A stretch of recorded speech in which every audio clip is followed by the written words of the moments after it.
नमस्कार। आज हामी घोराइदेखि तुलसीपुरसम्मको यात्रामा छौँ। यात्रामा रहिरहँदा घोराइदेखि तुलसीपुरसम्मको यो बनिरहेको र बन्दै नबनेको बाटो पनि देखाउँदै जानेछौँ। आउनुहोस् यात्रा सुरु गरौँ।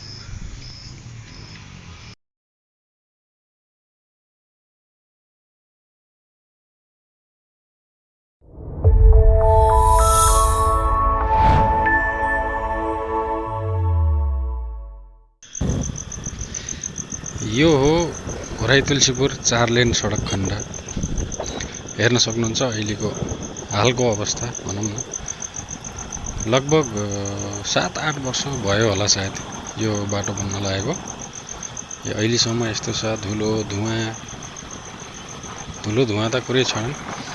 लगभग 15-20 जनाले ज्यान गुमाइसकेका छन् होला सायद यही बाटोमा। अझै पनि यस्तो छ। अहिले पछिल्लो समय चाहिँ अलि तीव्र गतिमा काम भइरहेको छ। हेरौँ कहिलेसम्म हुन्छ। अब यही बाटो हेर्दै हेर्दै तुलसीपुरसम्म पुगौँ। कस्तो छ बाटो तपाईहरु पनि हेर्नुहोस्।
अब यो सेवार खोला पुल देख्न सक्नुहुन्छ। अझै पनि यस्तै छ, बन्दैछ।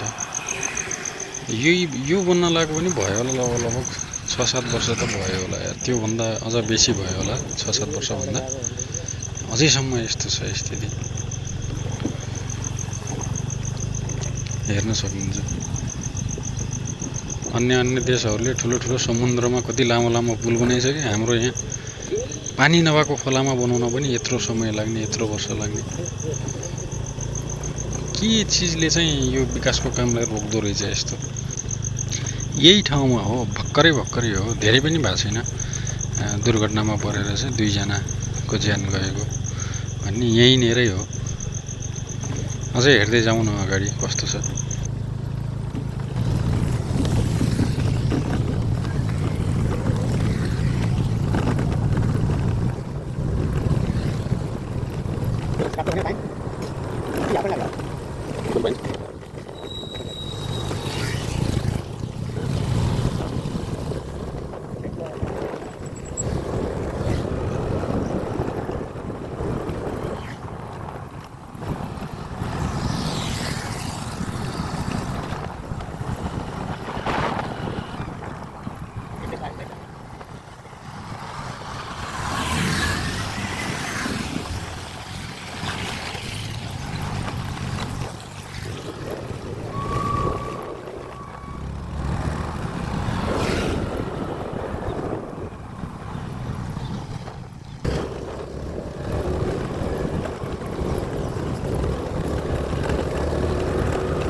आज मौसम चाहिँ जोस् दामी गरेको छ नि, खुल्ला है, मजाको नजारा।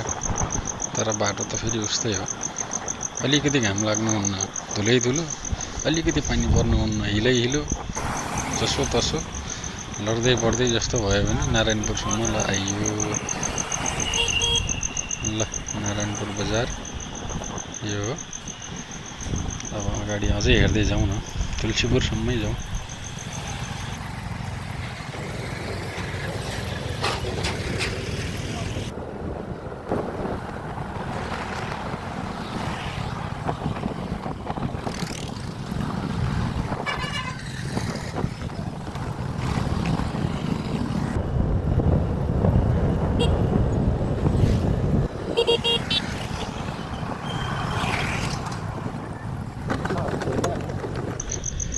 यो रेडिमेड नाली त होला के नि, के भन्दो रहेछ यसले चाहिँ?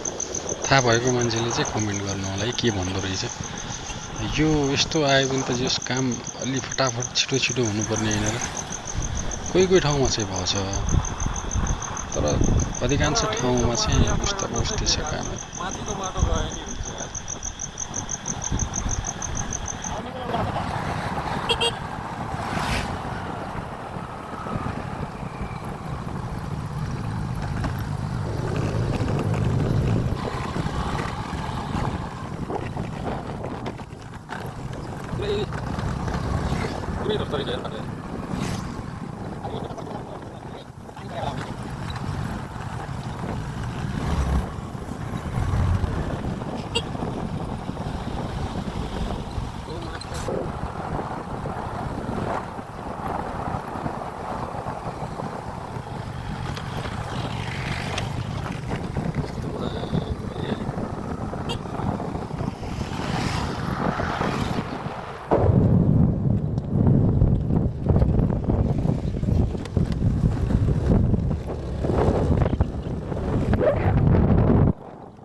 त्यहाँनिर सबै लास्टै हिलो छ या झर्न पर्छ क्या झरमा।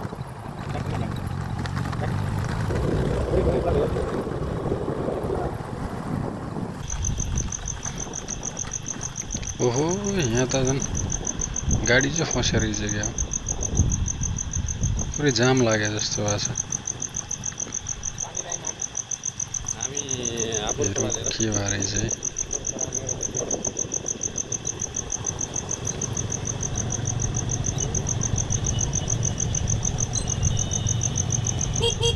झर्नै पर्ने जस्तो देख्यो, यसो झरेर हेरौँ।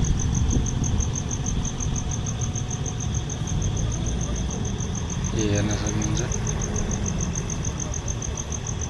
पुरै हिलो हिलो रहेछ।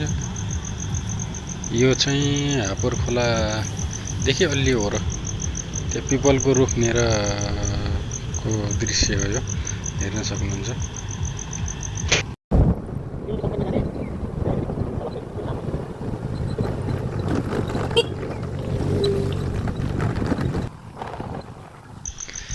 यो चाहिँ फेरि अब यो हापर खोला पुल अब अहिले सुरुवात भइरहेछ बनाउनलाई। यो बनाउन पनि कति समय लाग्ने हो, 6-7 वर्ष लाग्ने त होला। हुन त काम त छिटो छिटो भइरहेको जस्तो देखिन्छ, तर पनि अब विगतको उहरू हेरेर चाहिँ त्योभन्दा अरू के आशा राख्न सकिन्छ।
तपाईहरुले ख्याल गर्नुभयो कि नै, म यो पिपलको रुख हेरेर मलाई याद आयो, घोराइदेखि तुलसीपुरसम्म लगभग कतिवटा पिपलको रुख, बर पिपलको रुखहरू काटिया छ भनौँ न। त्यसमध्ये त एउटा बिजौरीको त्यो धेरै कुराहरू पनि उठाएको थियो। त्यो बिजौरीको पिपल रुख चाहिँ एकदम धेरै पुरानो भनेर भन्ने कुराहरू आएको थियो। त्यसलाई पनि हेरौँला र काउन्ट गरेर चाहिँ भन्न सक्नुहुन्छ कतिवटा पिपल रुख काट्या रहेछ। अझै पनि अगाडि होलान्, काउन्ट गर्दै जाउँ न।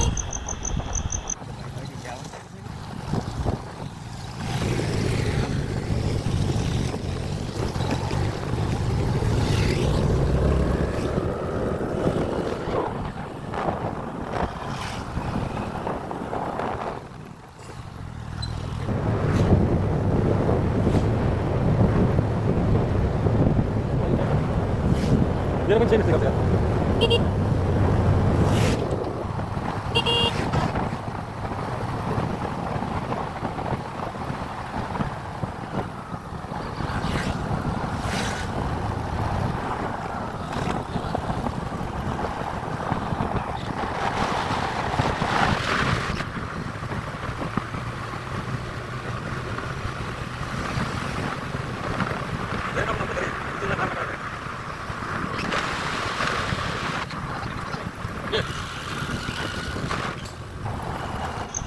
ल अर्को पनि देखियो है। ल काउन्ट गर्नु चाहिँ कतिवटा भयो अहिलेसम्म।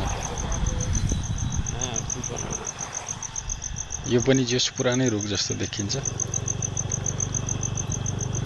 हेर्दै जाउँ अगाडि। यहाँ पनि एउटा रहेछ, यो कटिङ भएको छ, त्यो पनि कटिङ भएको छ। अझै कति रहेछन् हेर्दै जाउँ न।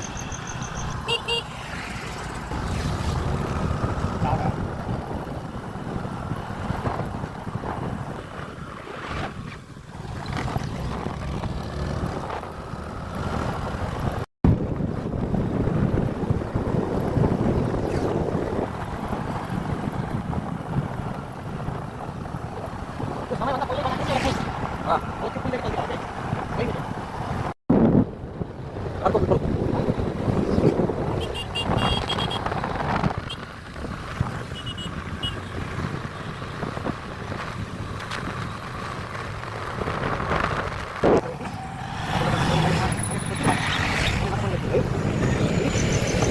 यही रुख हो, यही पिपलको रुख हो।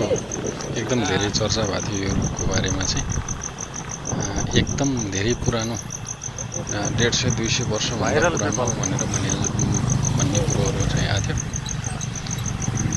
यहाँ नजिकैको एकजना पसलवाला दाइसँग कुराकानी गरेको, उहाँ चाहिँ खासै अब क्यामेरामा देखिन चाहनु भएन, तर उहाँले भने अनुसार चाहिँ उहाँहरूको बाजेहरूले पनि हामी सानो छँदाखेरि यस्तै नै थियो भनेर भन्नुहुन्थ्यो अरे।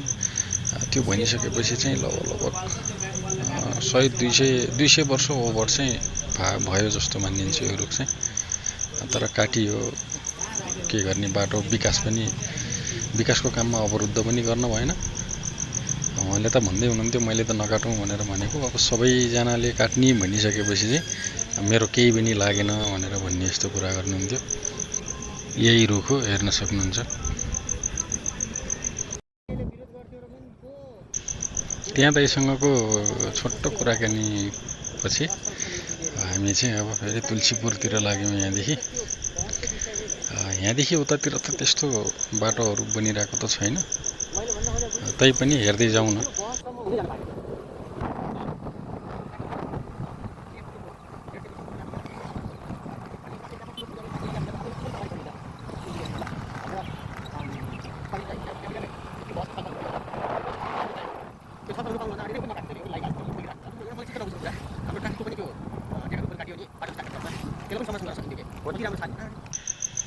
यो काम गरेपछि हुँदो रहेछ भन्ने चाहिँ लगभग यो पुललाई हेर्दा हुन्छ। यो पुल पनि समय अवधिभन्दा एकदम धेरै छिटो नै सकिएको पुल हो। राम्रो बनेको थियो। केही ठाउँमा बिग्रिएको थियो, सायद रिपेयरहरू भइरहेको थियो। काम गर्छु भनेपछि त हुँदो रहेछ नि। त्यसको ज्वलन्त उदाहरण यो पुल हो हाम्रो यतातिरको परिप्रेक्ष्यमा। हेर्न सक्नुहुन्छ। यहाँ सायद रिपेयर भइरहेको थियो, अब भइसक्यो होला सायद। राम्रो देखिएको छ अहिले चाहिँ।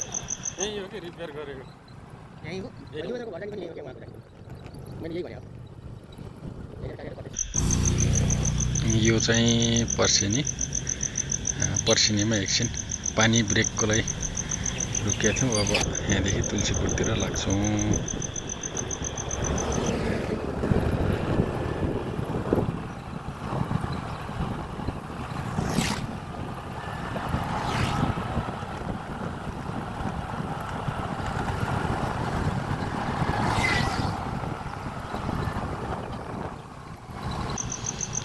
यो चाहिँ कालाखोला। यहाँ पनि एउटा पुल बनिरहेछ। यहाँ पनि पुल बनिरहेको छ। अब कहिलेसम्म हुने हो यो पनि, अब त्यस्तै छ। छिटै बन्ने हो कि 6-7 वर्ष लाग्ने हो, यो पनि अब त्यस्तै छ। हेरौँ कहिलेसम्म बन्ने रहेछ यो पुल पनि। अझ क्लियरिङको काम चाहिँ भइहाल्ने हाम्रो नेपालको विकासमा चाहिँ। अनि बनाउने काम चाहिँ एकदम ढिलो। धन्न अझ यो पुल भित्काएको छैन भनेर भनौँ न। भित्काएको जस्तो भइदिए अब अहिले कति गाह्रो हुन्थ्यो।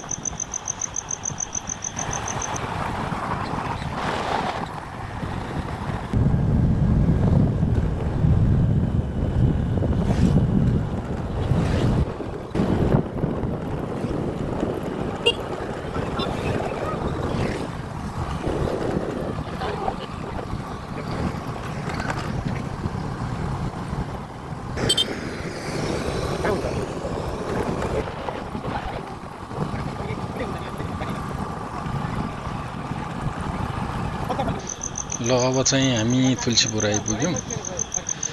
यति बेरसम्म भिडियो हेरिदिनु भएकोमा धेरै धेरै धन्यवाद। आजको यो भराई तुलसीपुर 4 लेन सडक खण्डको यात्रालाई यहीँ टुङ्ग्याउँछौँ। फेरि अर्को कुनै भिडियोमा, कुनै अर्को टपिकमा भेटौँला। धन्यवाद।